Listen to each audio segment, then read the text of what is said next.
Hello, in this video I'll be showing you how to use the photo booth feature on Instagram. First, let's open the app. Then you simply slide the screen over to the right, or you can press your story.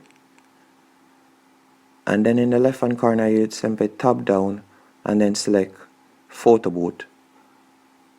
And after you've selected photo booth, you simply tap right in the middle of the screen there on the circle, and you can see it takes multiple photos there. You can see the numerous photos. And then if you slide the screen over to the right, you can change the filter of the photo. As I'm showing you right here, you can change the filter. And after you finish changing the filter, you press done in the top right hand corner, and then you can press send and then send it to your story if you like.